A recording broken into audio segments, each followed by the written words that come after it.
मैथिल मिथिला के वासी,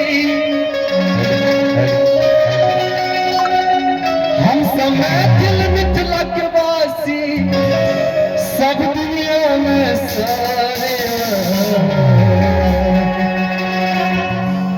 अपन मिथिला सब क्यों मैथिल,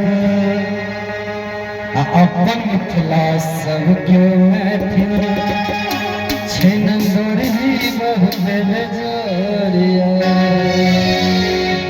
अपन मिथिला सब क्यों मैथिल, अपन मिथिला सब क्यों मैथिल, जनकपुर बहुत बेजोरिया। हम सब मैथिल मिथिला के वासी, हम सब मैथिल मिथिला के वासी, सब दुनिया में सारे अपन मिथिला सब क्यों मैथिल। प्रेम से कहो मिथिला धाम की, जोरदार ताली के साथ फिर से मिथिला धाम की। अपन मिथिला सब क्यों मैथिल, जनकपुर अपन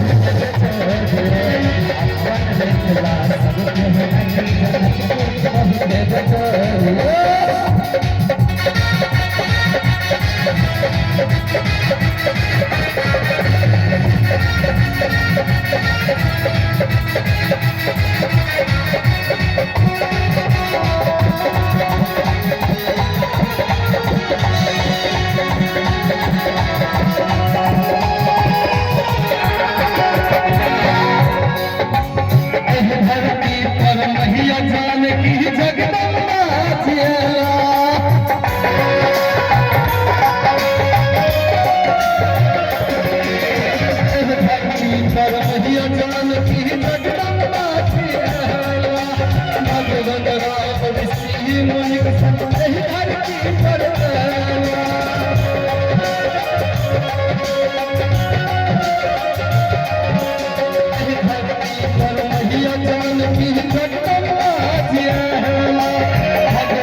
सब दुनिया में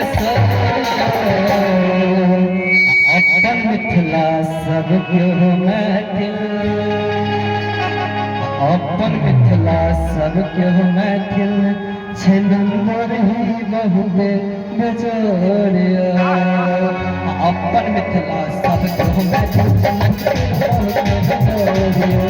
अपन मिथिला सब क्यों मैथिल,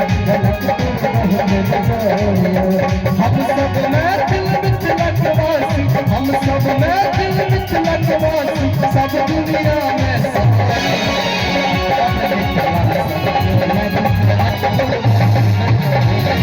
अपन मिथिला सब क्यों मैथिल,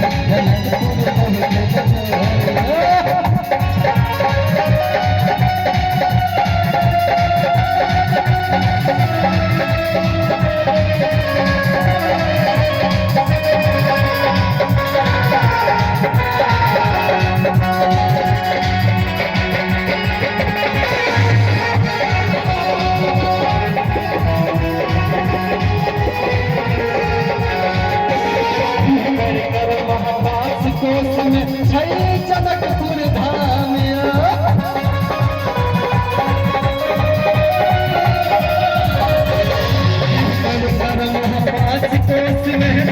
जनकपुर